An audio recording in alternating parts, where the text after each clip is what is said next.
Good morning, Excellencies, distinguished participants. I hereby declare open the 7th meeting of the 54th session of the Human Rights Council. We will now begin the biannual panel discussion on unilateral coercive measures and human rights, which was mandated by Human Rights Council Resolution 27/21 and 52/13. The theme of this panel will be the impact of unilateral coercive measures and over-compliance on the rights to development and the achievement of the Sustainable Development Goals. It is my honor to welcome Mr. Volker Turk, United Nations High Commissioner for Human Rights, who will deliver the opening statement.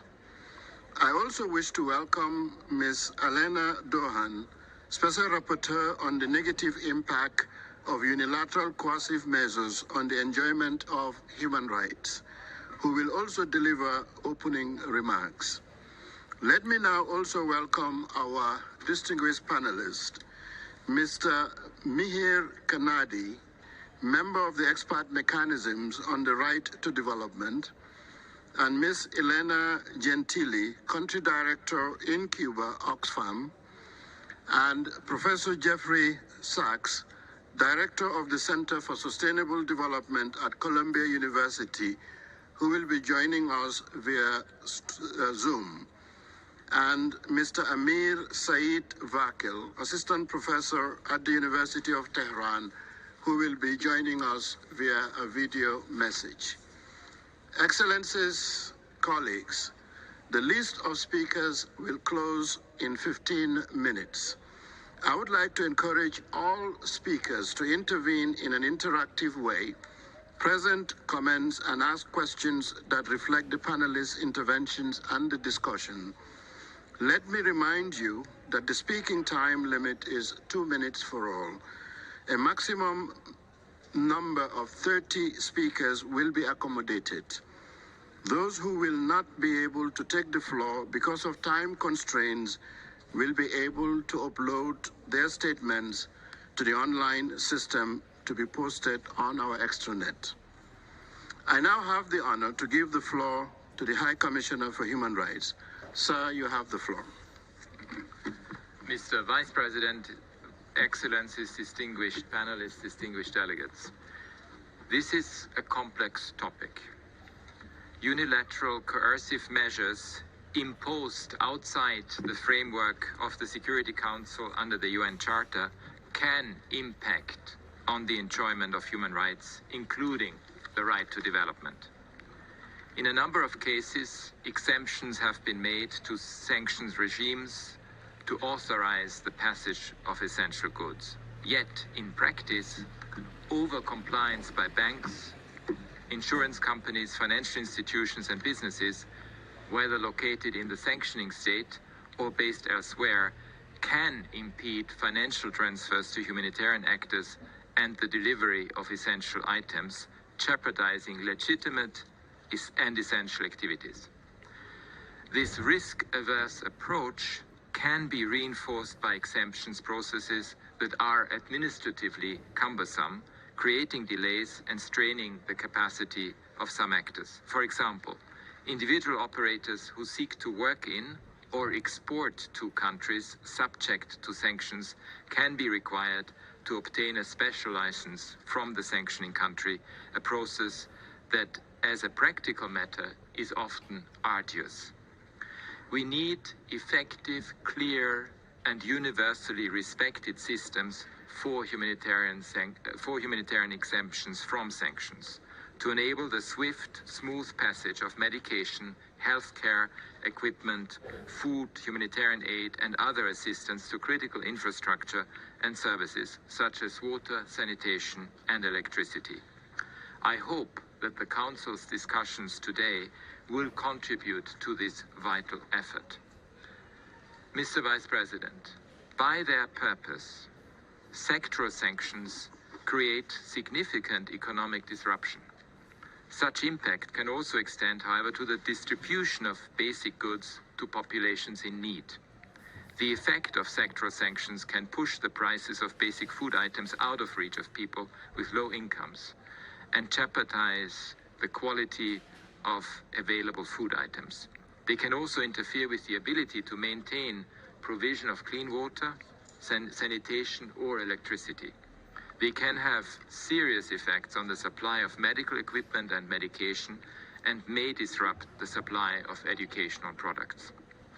As the Committee on Economic, Social and Cultural Rights has pointed out in its general comment number 8, in so doing, sanctions may extensively undermine the enjoyment of human rights.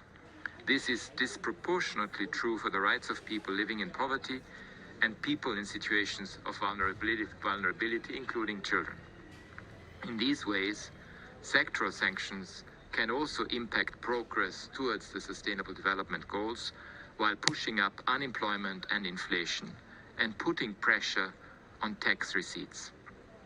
Investment in human rights protections is often a collateral damage.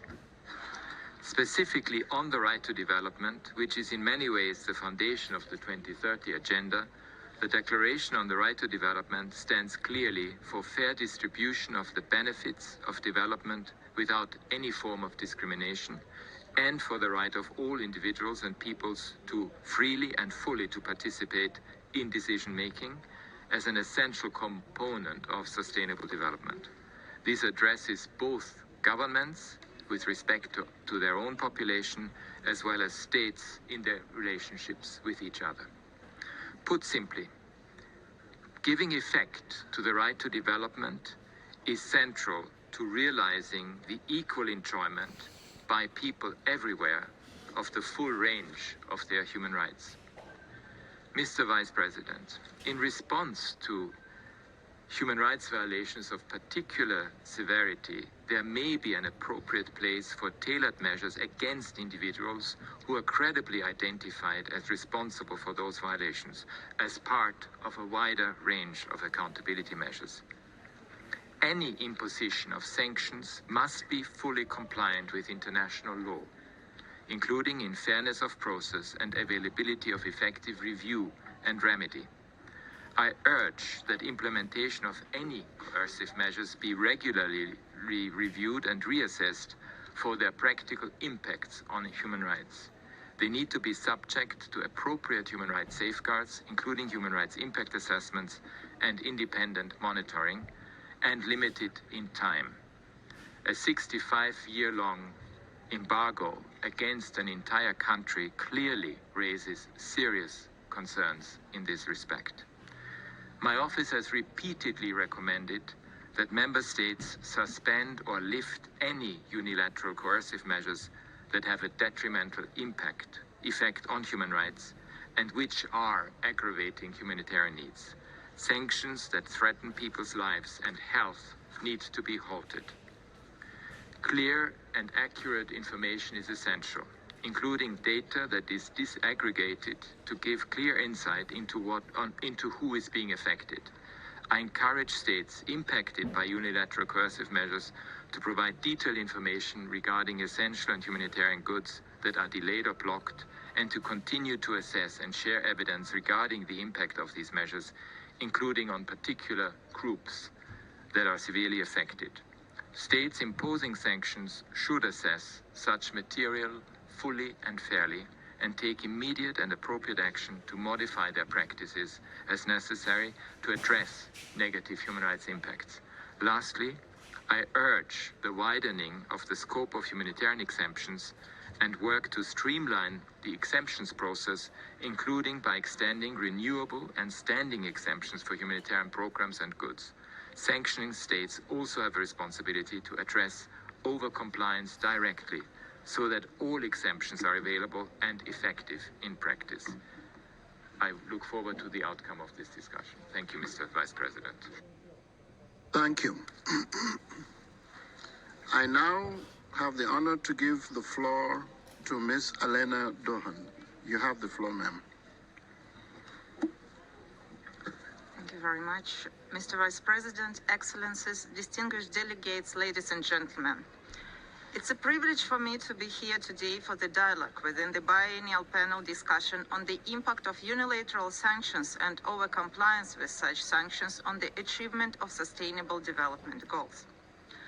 This event is all the more important in the anticipation of SDG Summit, which will take place in New York on the next week, and seeks for ways to adapt the 2030 agenda as the COVID-19 pandemic, food insecurity, and many other factors have posed serious challenges in the realization of SDGs and their specific targets, with reports currently indicating that less than 1/5 of these targets being on track, while progress on 50% is very weak and insufficient.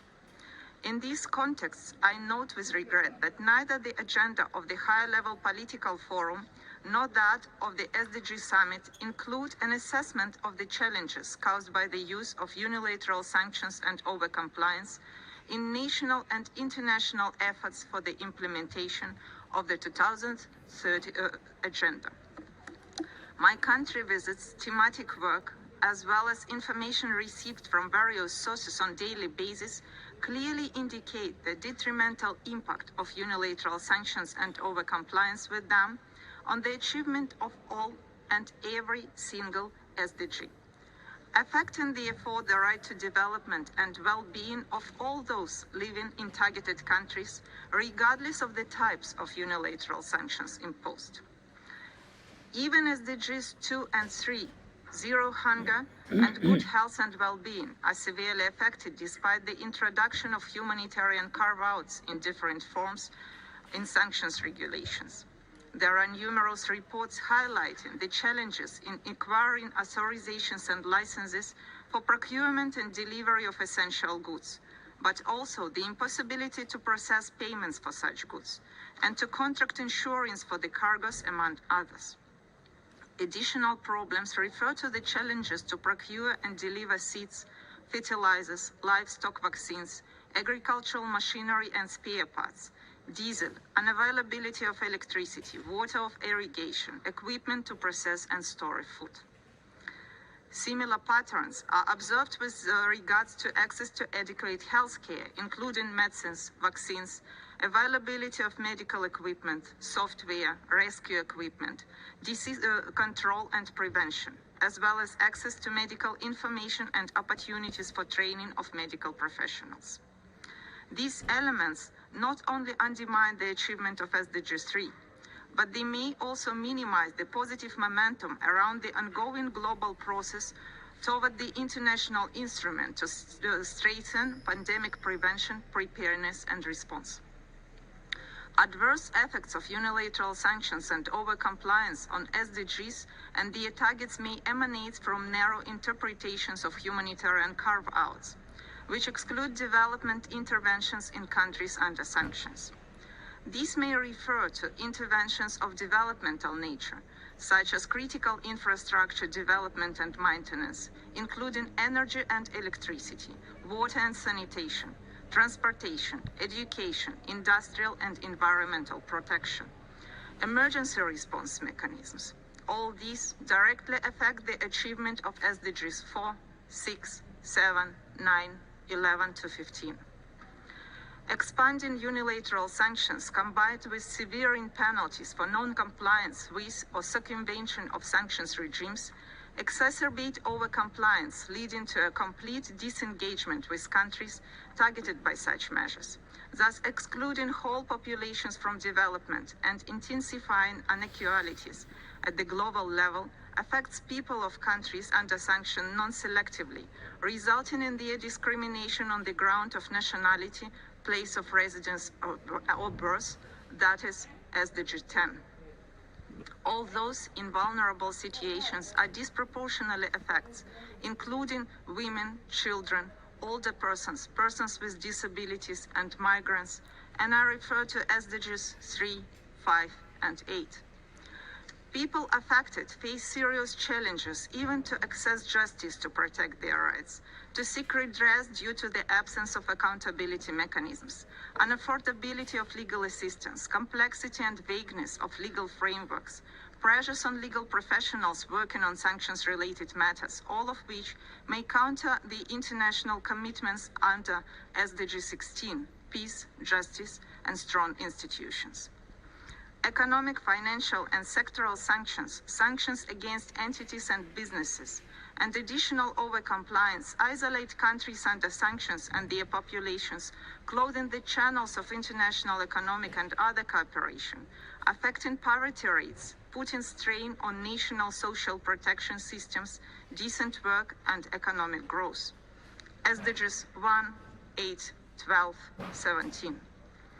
Honorable Chair, Your Excellencies, ladies and gentlemen, as a special rapporteur, I strongly believe that if we look for the solutions to enable the countries around the world to achieve SDGs, the above-mentioned challenges should be taken into serious consideration.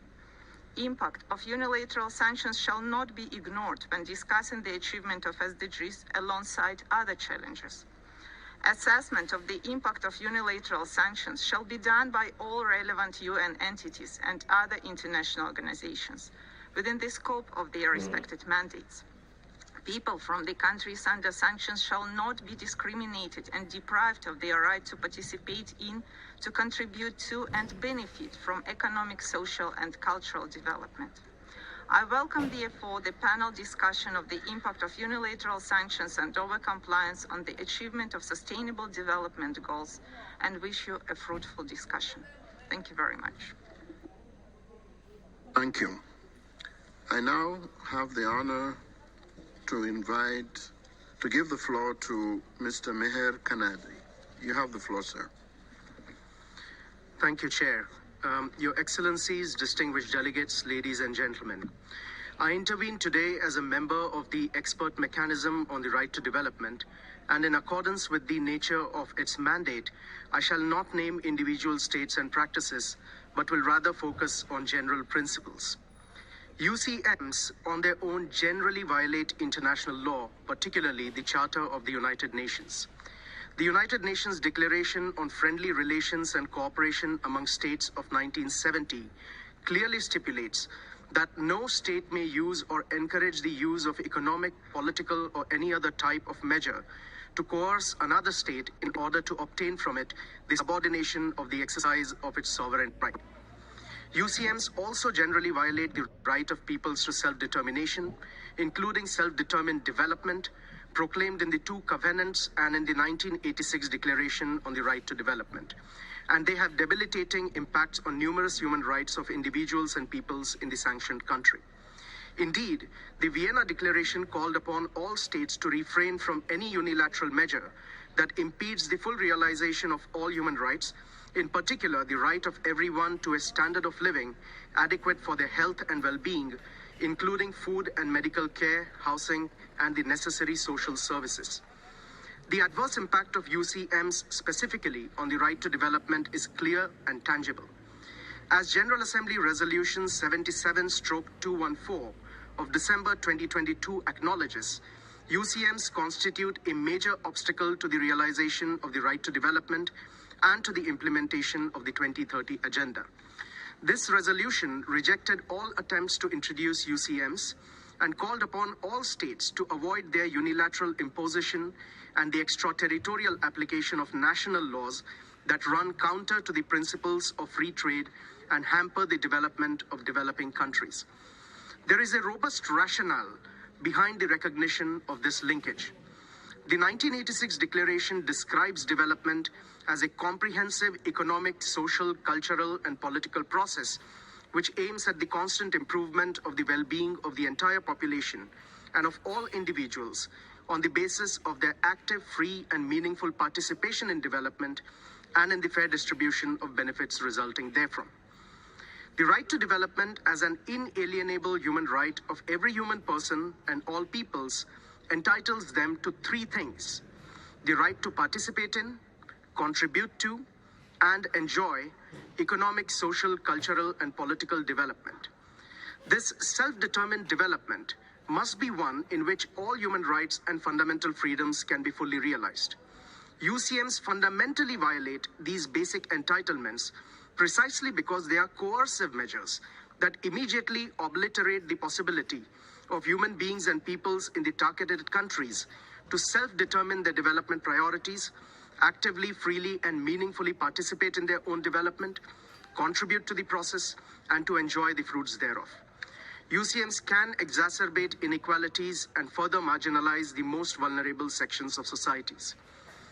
The 1986 Declaration also recognizes that all states have an obligation not to adopt national measures that violate the right to development extraterritorially. Further, states are under a duty to cooperate with each other to eliminate obstacles to the realization of the right to development and to take positive steps to ensure its realization.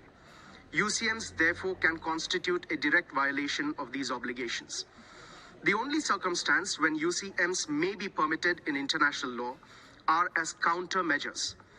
Countermeasures, however, must be proportional and must not affect obligations for the protection of fundamental human rights. UCMs can be self-defeating if their comprehensive or even targeted imposition results in violations of human rights, including the right to development of the very same populations who are purportedly sought to be protected through them. In this regard, the draft legally binding instrument, the Covenant on the Right to Development, acknowledges that UCMs constitute a major obstacle to the realization of the right to development. It prohibits states parties from conduct that impairs the ability of another state to comply with its obligations with regard to the right to development, or coerces such other state to breach its obligations. There is also a standalone provision on coercive measures stipulating when they constitute a violation of the right to development. Increasingly, the practice of UCMs has been accompanied with overcompliance. Fearing secondary sanctions, including civil and criminal procedures, or to avoid reputational risks, various stakeholders such as banks or corporations end up adopting even stricter measures than what the primary sanctions require. Such overcompliance worsens the adverse impact on human rights, including the right to development, especially affecting access to essential goods and services, including humanitarian assistance. Even when primary sanctions are targeted against specific individuals or corporations, or are sectoral rather than comprehensive, overcompliance can and does result in their illegal and extraterritorial application to those who are not the subjects of the sanctions. UCMs and overcompliance also decelerate progress in the achievement of many of the SDGs by limiting or even eliminating access of individuals and peoples to healthcare, education, finance, and other basic needs. Importantly, they infringe on the fundamental requirement for the achievement of the SDGs, that is, the policy space needed by targeted countries. It is for this reason that the 2030 Agenda highlights the importance of respecting policy space of states and strongly urges refrainment from promulgating and applying UCMs. Ladies and gentlemen, overcompliance is largely avoidable, but this requires systems to be instituted by sanctioning states for guidance and clarification to corporations and banks, including in impact assessments and due diligence.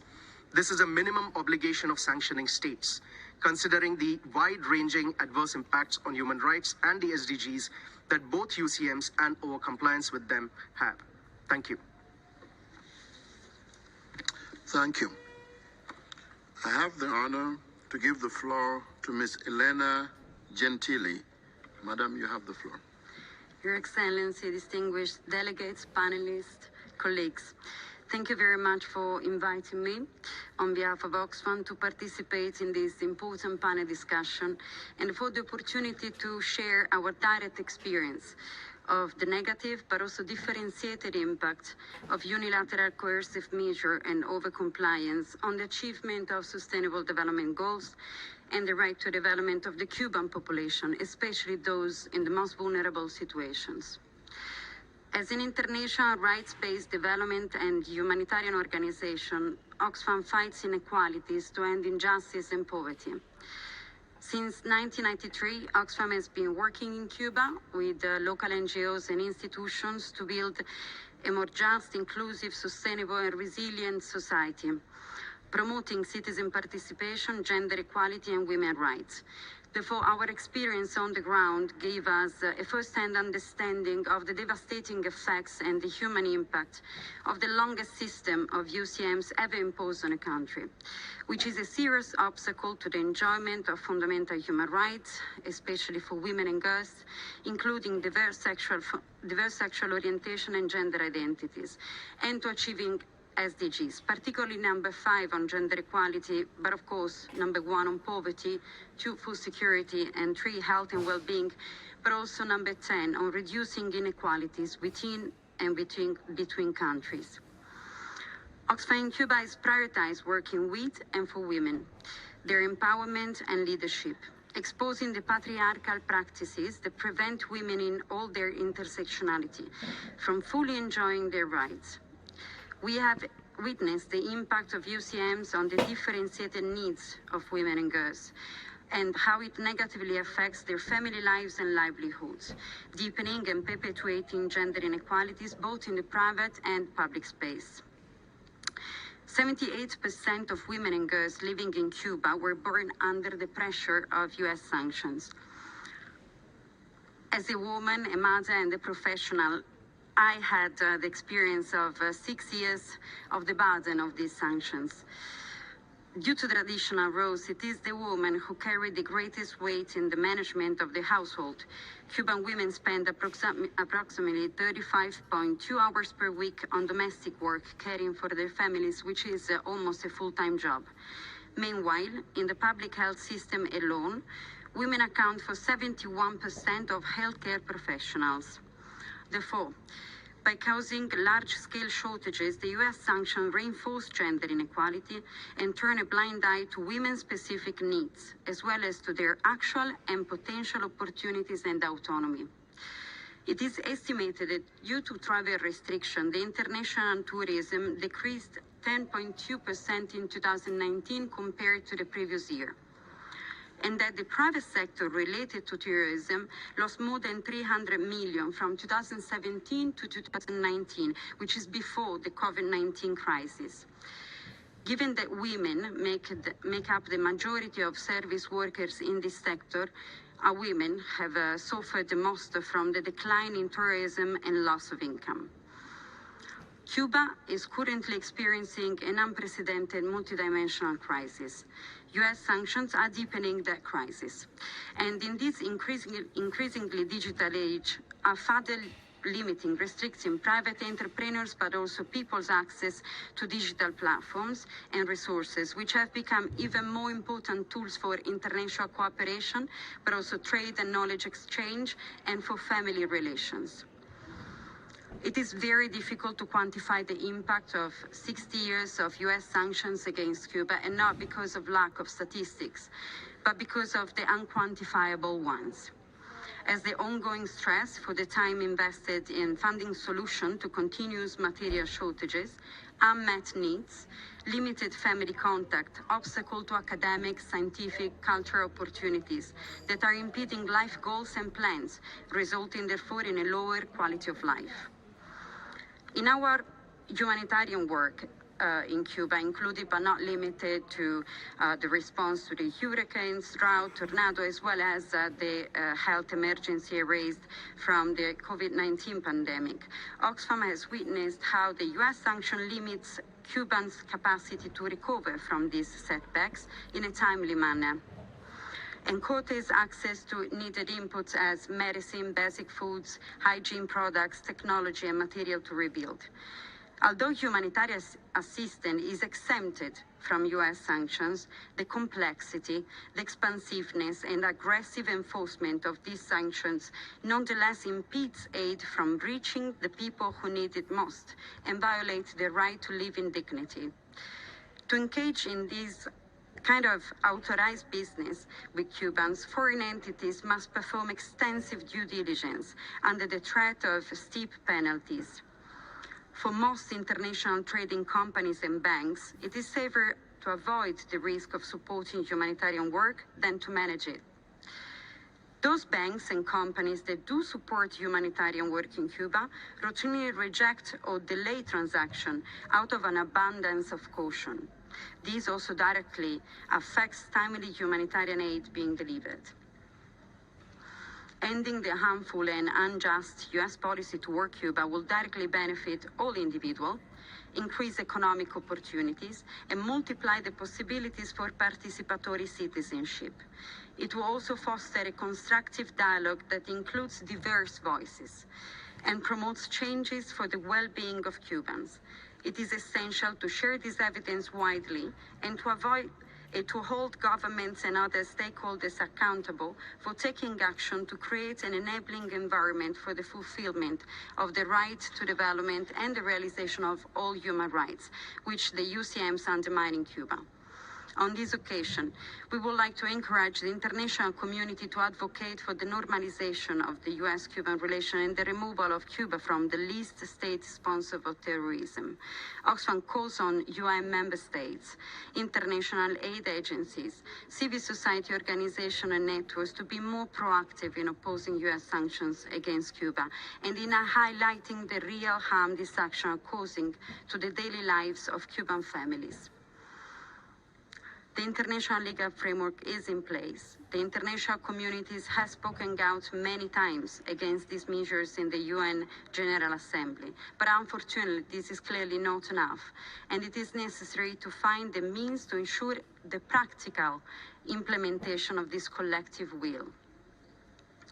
U.S. sanctions on Cuba are a system of patriarchal measures that affect the living condition of 11 million people, increasing inequality between and within countries, social injustice and poverty. We must challenge their application to Cuba as a tool to improve respect for human rights and promote development in the country, when it does the exact opposite. We must stop hiding behind rhetoric that attempts to justify these harmful UCMs that only violate Cubans' rights.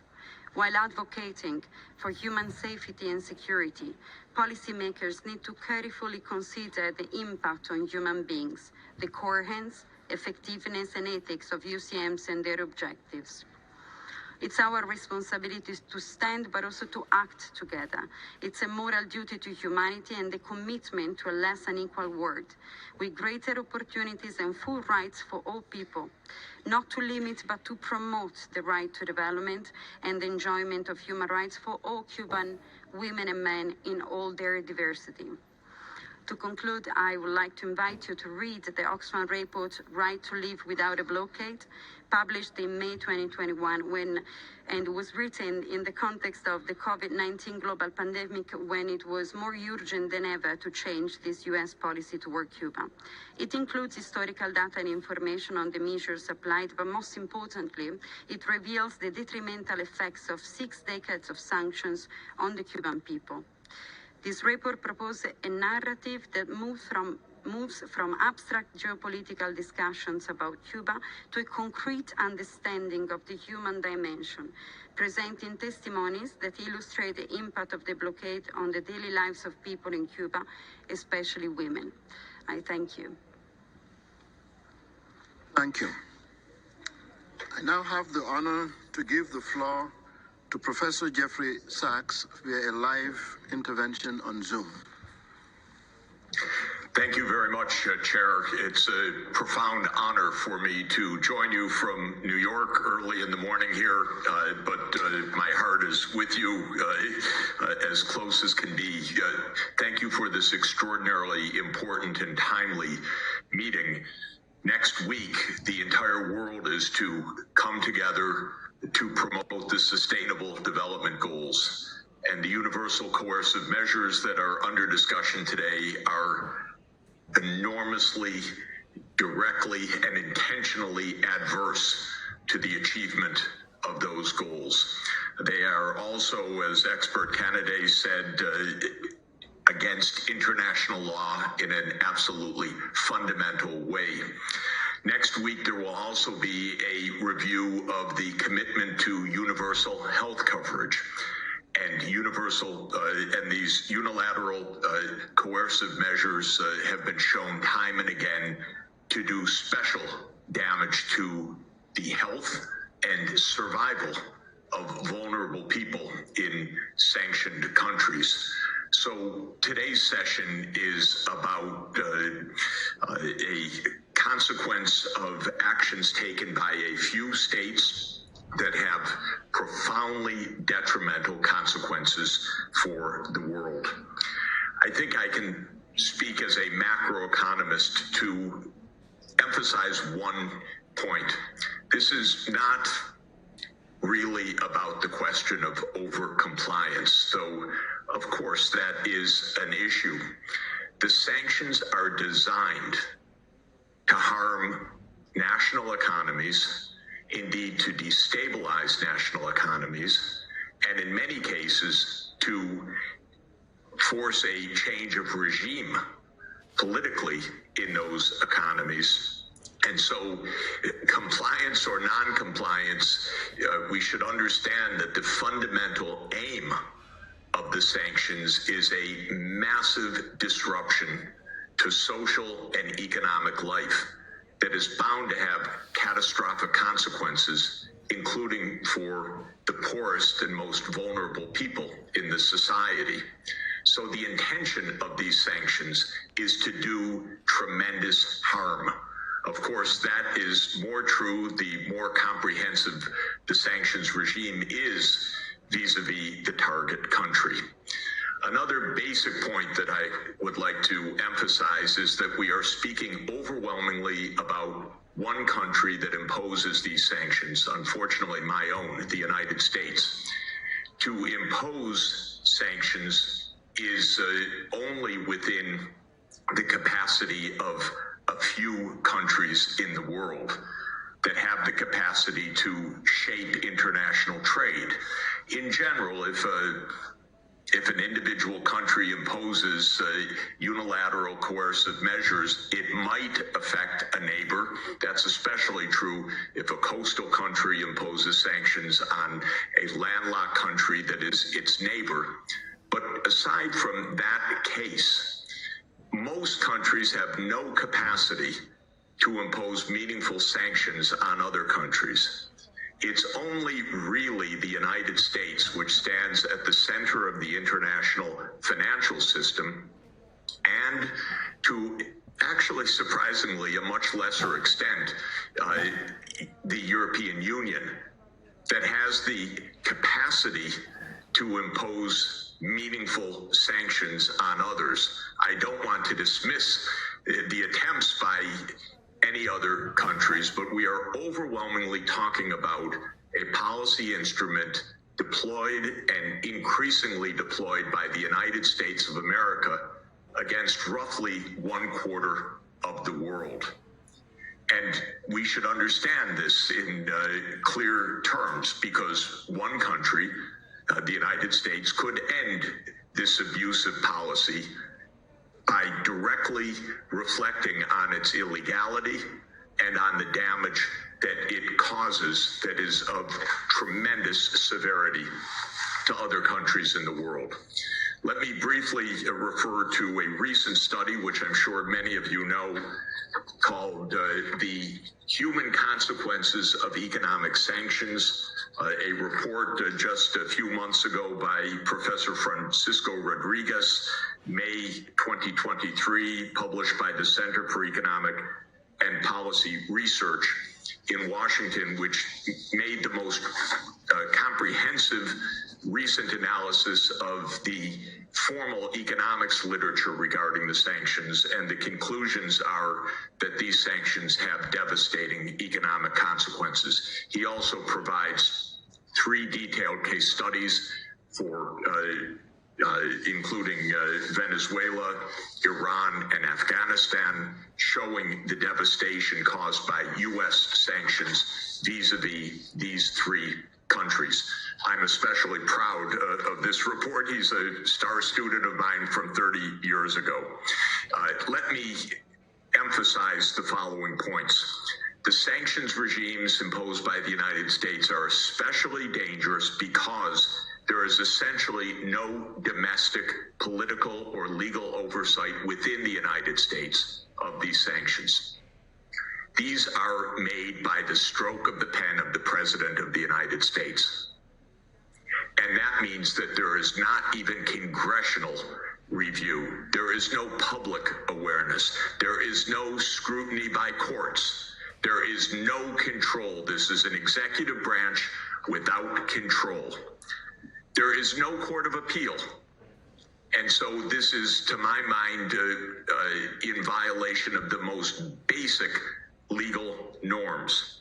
It is rising in use dramatically because presidents have discovered, or their executive branches or the security state has discovered, it's costless. No one knows, no one watches, no one cares, no one objects.